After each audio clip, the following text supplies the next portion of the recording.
இப்போ கும்பகோணத்தை சுத்தியே வந்துட்டு இருக்கேன். கும்பகோணத்துக்கு போக வேண்டாமா? கும்பகோணத்தில் இருக்கக்கூடிய எம்பெருமான் திருக்குடந்தை என்று பெயர். இன்னைக்கும் நீங்க பஸ்ல எல்லாம் போனீங்கன்னா குடந்தை குடந்தை என்றுதான் இருக்கும். கும்பகோணம் என்கின்ற குடந்தை. அடியனுடைய பூர்வீகம்லாம் கும்பகோணம் தான். அதனால கும்பகோணத்துக்காரா கும்பகோணம்னு சொல்ல மாட்டா, கும்மோணம்னு தான் சொல்லுவா. அதனால அந்த கும்பகோணம் எம்பெருமான், ஆச்சரியமான எம்பெருமான், ஆறாவமுதன் என்று பெயர். இந்த பெயர் சட்டுன்னு யாருக்கும் வரவே வராது. அரவமுது, அரவாமுது, என்னென்னவோ அந்த பேரை எப்படியெல்லாம் கொலை பண்ணி அதை நின்னுக்கோரி மாதிரி வெட்டலாமோ விட்டுடுவா. அதனால ஆறாவமுது, அமுதுன்னு சொன்னாலே இன்பம் தரக்கூடிய எம்பெருமான், அவனே ஒரு இன்பம். There needs to be no sweet offered to him. He is the sweet. அவனே அமுது. ஆனா எந்த வசத்தியான ஸ்வீட்டா எடுத்துங்க. இப்ப நீங்க ஆந்திர பக்கம் போனேன்னா பூத்தரைக்குழு, பந்தர்லாடு, என்னென்னவோ பேர் இருக்கு. நம்ம பக்கம் அதிரசம், அது இது, அம்பலப்புழ பாயசம், எது நீங்க சாப்பிடுங்க. ஒரு விள்ளல் சாப்பிட்டுட்டேன்னா நல்லா இருக்கும். கொஞ்சத்துக்கு மேல சாப்பிட்டா திகட்டி போயிடும். ஆனா இந்த பெருமாளை எவ்வளவு தடவை சேவிச்சாலும் திகட்டாத அமுது, ஆறாவமுதன் என்று பெயர். உற்சவர் திருமேனிக்கு பகவானுக்கு ஷார்ங்க பாணி. அது கொஞ்சம் மருவி நம்ம என்ன பண்ணிடுறோம், சாரங்க பாணிங்கிறோம். அது கொஞ்சம் தப்பு. சம்ஸ்கிருதத்துல சாரங்கன்னா அது ஒரு மான். இப்ப பிருந்தாவன சாரங்கன்னு சொன்னா பிருந்தாவனத்துல சஞ்சரிக்கக்கூடிய மான் சாரங்கன்னா. அதனால சாரங்க பக்ஷின்னு ஒண்ணு இருக்கு. ஷார்ங்க, அந்த ரிங்கவை அழுத்திடணும். அப்ப ஷார்ங்க பாணி, ஷார்ங்க ஷார்ங்க. நீங்க அங்க ஸ்ரீரங்கத்துக்கு போனீங்கன்னா ரங்கா ரங்கா ரங்கான்னு போட்டிருப்பா. இங்க வெளியில சாரங்கா சாரங்கா சாரங்கான்னு போட்டிருப்பா. ரொம்ப ஒசத்தியான எம்பெருமான். இந்த பெருமாளுடைய கோவிலுக்கும் வடிவழகுக்கும் சமமே கிடையாது. அதனால பெருமாளுக்கு ஷார்ங்க பாணி, ஆறாவமுதன். தாயாருக்கு கோமளவல்லி தாயார் என்று பெயர். ரொம்ப அழகான ஸ்லோகம். சகல புவன மாதா சாகராதீஷ ஜாதா பிரணமதவன காமா பாஸ்கர க்ஷேத்ர தாமா ஷகலித பயமூல ஷார்ங்க தன்வானுகூல பிரவிமல முகபிம்பா பாத்துமாம் கோமலாம்பா. கோமலாம்பான்னு பேர் தாயாருக்கு. ரொம்ப அழகு. அடியேனுடைய மாதாமகர் நன்னிலம்ங்கிற கிராமத்துல வேலை பார்த்தார். அப்போ வேலை பார்த்துட்டு ஒவ்வொரு ஞாயிற்றுக்கிழமையும் கும்போணத்துக்கு வந்துருவார் தாயாரை சேவிக்கிறதுக்கு. அவரோட ஒருத்தர் இருந்தார். அவருக்கு 6 பொண்ணு. அந்த பேங்க்ல வேலை பார்த்தவர், எங்க தாத்தாவோட வேலை பார்த்தவருக்கு 6 பொண்ணு. அவரும் ஒருவர் வாசல்ல இறங்கினோடனே ஓடுவராம். ஓடினோடனே எங்க தாத்தா கேட்பார், எதுக்கு ஓடுறீர்? இல்ல முதல் பொண்ணை பார்க்கறதுக்கு அப்படின்றான். ஏன்னா நிறைய பேருக்கு கோமலாம்பா என்கின்ற கோமளவல்லி தாயார் தாய்க்கு சமம். ரொம்ப ஆச்சரியமா இருப்போம். கோமலாம்பா தாயார், கோமளவல்லி தாயார். அதை எடுக்கிறார் ஆச்சாரியன். அடுத்தது இந்த க்ஷேத்திரத்துக்கு பாஸ்கர க்ஷேத்திரம்னு பேர். ஏன்னா ஒரு குறிப்பிட்ட காலகட்டத்தில் சூரியன் ரொம்ப அகங்காரத்தோடு ஜாஜ்வல்யமாக இருக்க பெருமாளுடைய கர்வத்தை அடக்க வேண்டும் என்பதற்காக அவரே 1000 சூரியனுக்கு இருக்கக்கூடிய ஒளிக்கற்றையோடு தோன்றினார். ஸ்புரத் சஹஸ்ராரி ஷிகாரி தீவிரம் சுதர்ஷனம் பாஸ்கர கோட்டி துல்லியம் சுரத்விஷாம் பிராண விநாசி விஷ்ணோஹோ சக்கரம் சதாகம் சரணம் பிரபத்தின்னு சொல்றோம். ஸ்புரத் சஹஸ்ராரி ஷிகாரி தீவிரம் சுதர்ஷனம் பாஸ்கர கோட்டி. பாஸ்கர கோட்டி, சூரியன் கோட்டி ஒன்னு சேர்ந்து உருவானது போல் இருக்குமாம் சுதர்ஷன சக்கரம். அதனால அந்த ஊர்ல சக்கரத்துக்குன்னு ஒரு கோவில் உண்டு. சக்கரபாணின்னு பேரு பெருமாளுக்கு. சக்கரபாணி அல்லையேன்னு ஆழ்வாரே பல்லாண்டு பாடியிருக்கார். தாயாருக்கு விஜயவல்லி தாயார். ஏன் சக்கரம் வந்ததுனாலே எத்திர யோகேஸ்வர கிருஷ்ணா எத்திர பார்த்தோ தனுர்தரா தத்ர ஸ்ரீர் விஜயோர் பூதிர். அந்த இடத்துல விஜயம் உண்டு. சக்கரத்தாழ்வார் இருந்தா விஜயவல்லி தாயார் இருந்தே இருப்போம். இந்த கும்பகோண கோவில்களுக்கெல்லாம் போனேன்னா ஒரு விசேஷம் பாருங்க. உத்தராயண காலத்துல ஒரு துவாரம், தட்சிணாயன காலத்துல ஒரு துவாரம் இருக்கும். இப்ப நீங்க ஆறாவமுதனையும் அப்படிதான் சேவிக்கணும், இவரையும் அப்படிதான் சேவிக்கணும். அது போற வர வழி ரொம்ப ஆச்சரியமா இருக்கும். இந்த ஆறாவமுதனுக்கு இன்னொரு பெருமை உண்டு. இது பாஸ்கர க்ஷேத்திரம் சொன்னேன் இல்லையா? பாஸ்கரனை ஜெயித்ததால் பாஸ்கர க்ஷேத்திரம். இன்னைக்கும் வெயில் கொளுத்தி எடுக்கும் கும்போணத்துல. அது பாஸ்கர க்ஷேத்திரம் தான், கவலைப்படுறதுக்கே இல்லை. ஆனா இன்னொன்னு, இந்த பெருமாளுடைய கர்ப்ப கிரகத்தை நீங்க போய் சேவிக்கணும். ரொம்ப ஆச்சரியமா இருக்கும் அந்த கர்ப்ப கிரகம். தாயாரை பத்தி ஸ்ரீ சுக்தத்தை சொல்றோம். அஸ்வபூர்வாம் ரதமத்யாம் ஹஸ்திநாத பிரபோதினி. தாயார் ரதத்தில் அமர்ந்திருப்பலாம், முன்னாடி குதிரையாம், ஆனையின் பிளரலாம்.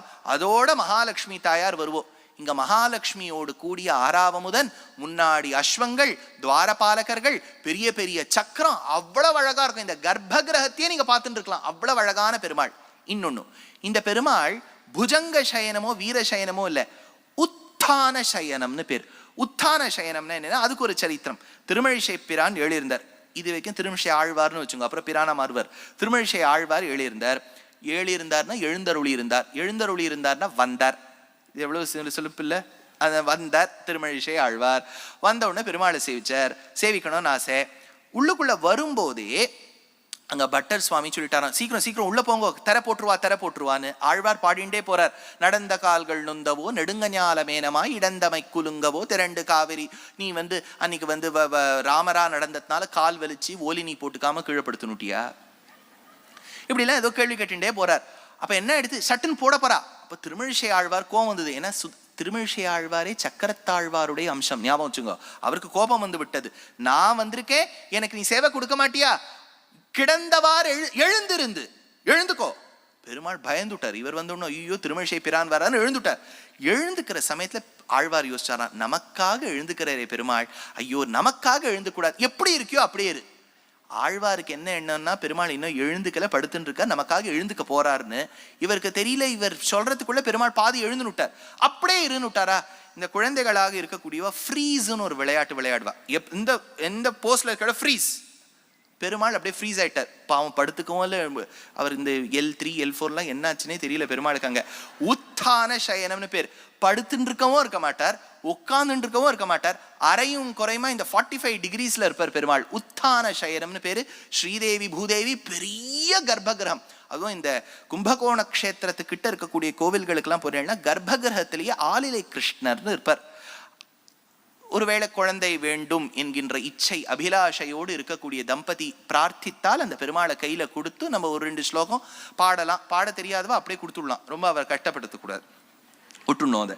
அதனால இது இப்போ சார்ங்கபாணி கோமலாம்பா கோமலவல்லி தாயார், சக்கரபாணி விஜயவல்லி தாயார். ஆச்சா, இன்னொரு கோவில் இன்னும் 2 சொல்லணும். கும்பகோணம் அவ்வளவு சீக்கிரம் அடங்காது. ஏன்னா ஒரே ஒரு க்ஷேத்திரத்துல 4 கோவில்கள். சார்ங்கபாணி, சக்கரபாணி, ராமசுவாமி. இந்த ராமருக்கு நீங்க வேற யாரும் கிடையாதுன்னு அடியனுடைய அபிப்பிராயம். என்னவா இருப்பார் தெரியுமோ? என்ன அண்டராமர், ஒரு காலை நீட்டிண்டு ஒரு காலை மடித்து கொண்டு, இன்னொரு பக்கம் சீதாதேவி, அந்த பக்கம் பரதன் பெரிய கொடை பிடிச்சுட்டு இருப்பார். லக்ஷ்மண சத்ருக்னால் சாமரம் வீசின்னு இருப்பா. கீழே ஹனுமான் வீணையும் கையுமாய் சுந்தரகாண்டத்தை ஓதின்னு இருப்பார். அதாவது பட்டாபிஷேகம் அயோத்தியால எப்படி நடந்திருக்கும் நமக்கு தெரியல. ஏன்னா எல்லாம் நமக்கு ராமம் ரத்னமயே பீட்டே சசீதம் சன்னிவேஷயத்து வசிஷ்டோ வாமதேவச்ச ஜாபாலீரத காஷ்யபகான்னு நமக்கு வெறும்னு we have reference of only Valmiki. அவர் ஒன்றும் ஃபோட்டோலாம் கொடுக்கல. எப்படி நடந்திருக்கணும்னு if you want to see an illustration that can get as close as how it happened, Kumbakonam Ramaswamy கோவில் தான். என்ன அழகான பெருமாள் தெரியுமோ? அந்த பெருமாள் எல்லாம் சேவிச்சுட்டே இருக்கலாம். I've told this in many of my lectures, please don't take me wrongly. There is no harm in visiting other countries. ஏன்னா எல்லா நாடுகள்லையும் வசதியான இடம் இருக்கு. But not at the cost of not visiting your own temples. நம்ம பாரத தேசத்தில் இருக்கக்கூடிய கோவில், ஆனால் இதுக்கே போனோம் மற்றதெல்லாம் மட்டம், அதுவும் அது that is a very negative approach. அவன் என்ன ரொம்ப வசதியாக கட்டிவிட்டானா அப்படி கேட்கக்கூடாது. அதுலேயும் கோத்திக் ஆர்கிடெக்சர் யூரோப்லாம் போனால் எவ்வளோ நல்ல விஷயங்கள்லாம், ஈஜிப்ட்லாம் போனேன்னா அவள் எவ்வளோ அந்த காலத்தில் பிரமிட்லாம் கட்டிக்கா, எல்லாம் நல்லா இருக்கு. Appreciate that, learn from that, but not at the cost of demeaning or not going to your own temples. வாசல் எவ்வளவு அழுக்கு இருக்கு தெரியுமா? உமக்கு அந்த அழுக்கு தெரியுது, எனக்கு வெளியில உள்ள இருக்கக்கூடிய ராமசுவாமி மட்டும்தான் தெரியுறார். அதனால அப்பேற்பட்ட கோவில் ராமசுவாமி கோவில். 3 சொன்னேன்னா 4வது கோவில் இது பொதுவா யாரும் மாட்டா. ஆதிவராகர்னு பேரு. ரொம்ப பிரசித்தமான எம்பெருமான் கும்பகோணத்துக்குள்ள இருக்கார். ஆதிவராகர். இந்த 3 பேரும் வரத்துக்கு முன்னாடி வந்த எம்பெருமான் ஆதிவராகர். அப்ப ஆதிவராகர், ராமசுவாமி, ஷார்ங்கபாணி, சக்கரபாணி, இது 4த்தையும் சேவிச்சா ஒரு திவ்ய தேசம் திருக்குடந்தை என்கின்ற கும்பகோணம். சரி, இப்போ இன்னும் கும்பகோணத்தையும் என்ன நகர்ல இந்த பெருமாளை நீங்க பிரதட்சிணமா வர சமயத்துல பாதாள ஸ்ரீனிவாசர்னு ஒரு சன்னதி இருக்கும். நீங்க 15 படி கீழே இறங்கி போய் ஸ்ரீனிவாசரை சேவிக்கணும். இது என்ன சுவாமி பாதாள ஸ்ரீனிவாசர்னா? அதுக்கு ஒரு அழகான சரித்திரம். என்னன்னா, பிருகு மகரிஷி பெருமாள் முதுக மார்பை உதைச்சு மகாலட்சுமி கோச்சுண்டு அந்த திருப்பதியில இருக்கக்கூடிய ஸ்தல புராணம் கேட்போம். அப்ப பெருமாள் என்ன பண்ணார்? கடைசியா ஸ்ரீனிவாசராக இருந்து ஆகாஷராஜனுடைய புத்திரியான பத்மாவதியை கல்யாணம் பண்ணிட்டார். பத்மாவதியை கல்யாணம் பண்ணிட்டார்னு தெரிஞ்சு கரவீரபுரம் என்கின்ற கோலாப்பூர்ல இருக்கக்கூடிய மகாலட்சுமிக்கு கோவம் வந்துட்டான். சரி, நான் கொஞ்ச நாள் பேசல, அதுக்குள்ள இன்னொரு கல்யாணமா கோச்சின்னு வந்தாளாம். ஐயோ, மகாலட்சுமி கோச்சின்னு வராளே, எங்கேயாவது நம்ம ஒளிஞ்சுக்கணுமேனு 10 படி கீழே போய் பெருமாள் ஒளிஞ்சின்ற இடம் தான் பாதாள ஸ்ரீனிவாசர். நீங்க அப்படியே பிரதட்சிணமா வரையறத கவனிக்கவே மாட்டேள். அங்க ஒரு சின்ன ஒரு ஓட்டை இருக்கும், அது வழியா கீழே போனேன்னா பாதாள ஸ்ரீனிவாசர் சன்னதி இருக்கும் இந்த கும்பகோணம் எம்பெருமான் சன்னதியில. இன்னொன்னு, இந்த பெருமாளுக்கு கோபுரம் கட்டினவர் ரொம்ப பரமபக்தராக இருந்தார். அவருக்கு பெருமாள் வருஷா வருஷம் அவர் ஸ்ராத்தம் பண்ணி வைப்பார். பெருமாள் போய் ஸ்ராத்தம் பண்ணி வைப்பார். ரொம்ப வசத்தியான க்ஷேத்திரம். இன்னொரு சரித்திரம் சொல்றேன். என்னன்னா, இந்த 4000 திவ்ய பிரபந்தத்தை இவ்வளவு கொண்டாடுறோம். 1200 வருஷத்துக்கு முன்னாடி நாதமுனிகள்னு ஒரு சுவாமி எழுந்தருளி இருந்தார். அவர் வீரநாராயணபுரத்துக்கிட்ட இருந்தார். ரங்கநாத முனிங்கிறது பேரு, நாதமுனின்னாச்சு. அவர் இந்த பெருமாளை சேவிக்கலாம்னு வரும்போது அங்க இருக்கக்கூடிய பக்தர்கள்லாம் சொன்ன, ஆறாவமுதே அடியேனுடலம் நின்பால் அன்பாயே என்ற பாசுரத்தை சேவிக்கும் போது 1000 இவை 10ன்னு ஒரு வரி வந்தது. 10 பாடலை கேட்கறதுக்கே அவ்வளவு ருச்சிகரமாக இருந்தது. நாதமுனிகள் கேட்டார், 10 பாட்டே இவ்வளவு நன்னா இருக்கே, 990 பாட்டு எங்க இருக்குன்னார். அவா சொல்லிட்டா, எங்களுக்கு இந்த பாட்டு தான் தெரியும், பாக்கி எங்க இருக்குன்னு தெரியாது. ஆனா நீங்க பெரியவாள்லாம் சொல்லியிருக்கா, இதெல்லாம் தொலைஞ்சதெல்லாம் மீட்க வேண்டும் என்றால் திருக்குறுகூர் ஆழ்வார் திருநகர் செல்ல வேண்டும். நம்ம ஊர்ல ஒண்ணு இருக்கு, அது இல்லை. நான் சொல்றது திருநெல்வேலி கிட்ட இருக்கக்கூடிய ஆழ்வார் திருநகரி செல்ல வேண்டும். இவர் அங்க போனார். அங்க போய் 12,000 முறை கண்ணினுன் சிறுத்தாம்புங்கிற பிரபந்தத்தை, மதுர கவி ஆழ்வார் பாடிய பிரபந்தத்தை சொன்னவுடன் யோக தசையில் நம்மாழ்வார் தோன்றி, அப்பா எனக்கு முன்னும் பின்னும் பல ஆழ்வார்கள் இருந்தா, நான் மட்டும் ஆழ்வார் கிடையாது, எனக்கு முன்னாடியும் பல பேர் இருந்தா பின்னாடியும் பல பேர் இருந்தா, பல பாடல்கள் பாடியிருக்கா, நீ கேட்கறது 1000, நான் உனக்கு 4000 கொடுத்தேன்னு 4000 நாதமுனிகளுக்கு நம்மாழ்வார் யோக தசையில் கொடுத்த இடம் திருக்குறுகூர். அது வழிவகுத்து கொடுத்த எம்பெருமான் இந்த திருக்குடந்தை எம்பெருமான். கும்பகோணம் சாரங்கபாணி இல்லைன்னா 4000 இல்லை, கோஷ்டியில சண்டையே இல்லை, அவ்வளவுதான் பெரும். அதனால திருக்குடந்தையை பத்தி ஆழ்வார் எடுக்கிறார். ஆறாவமுதே அடியேனுடலம் நின்பால் அன்பாயே, நீராய் அலைந்து கரைய உருக்குகின்ற நெடுமாலே, சீரார் சென்னல் கவரி வீசும் செழுநீர் திருக்குடந்தை, ஏறார் கோலம் திகழக் கிடந்தான் கண்டேன் எம்மானே. உன்னை நான் பார்த்துட்டே இருக்கலாம் போல இருக்கே, எனக்கும் சொல்லிண்டே இருக்கலாம் போல இருக்கு. அடுத்த திவ்யதேசத்துக்கு போயிடலாம். என்னன்னா, இன்னும் விட்ட குறை தொட்ட குறை இருக்குமே. இந்த பெருமாள் ஒரு ரதத்துல இருக்காருன்னு சொன்னேன் இல்லையா, இந்த பெருமாளுக்காக எக்ஸ்க்ளூசிவா திருமங்கை ஆழ்வார் ஒரு பிரபந்தம் பாடியிருக்கார். அப்பா பயமா இருக்கு. திருவெழுக்கூற்றிருக்கைன்னு பேர். 6 பிரபந்தம் திருமங்கை ஆழ்வார். பெரிய திருமொழி, பெரிய திருமடல், சிறிய திருமடல், திரு நெடுந்தாண்டகம், திரு குறுந்தாண்டகம், திருவெழுக்கூற்றிருக்கை. இந்த தமிழை காப்போம், இந்த வள்ளுவர் கோட்டத்துக்கிட்ட அந்த ப்ரொடெஸ்ட் பண்றதுக்கு ஒரு 50-60 பேர் வந்துருவா பாருங்க. தமிழை காப்போம். இப்ப இதை சொல்லுங்க, திருவெழுக்கூற்றிருக்கை. அது சொல்லிட்டாருன்னா நான் 200 ரூபா கொடுக்குறேன், அவ்வளவுதானே. 200 ரூபா தானே கொடுக்கணும், நான் கொடுத்துட்றேங்கிறேன். நான் திருவெழுக்கூற்றிருக்கை வெறும் பிரபந்தத்து பேரே இது. நீங்க பிரபந்தத்துக்குள்ள போனேன்னா திருமங்கை ஆழ்வார் வாட்டி எடுத்துருவார் தமிழை வச்சு. அதுல எப்படி அந்த பிரபந்தம் வரும் தெரியும்? இதுக்கு ரதபந்தம்னு பேரு. ரதபந்தம்னா ஆழ்வார் 1 1 2 1 1 2 3 2 1 1 2 3 4 3 2 1 இந்த பந்தத்தில் எழுதியிருப்பார். அதையே நீங்க பாஸ்கல்ஸ் ட்ரையாங்கிள் மாதிரி மிரர் இமேஜ் எடுத்து எழுதினா ரதம் விடும்.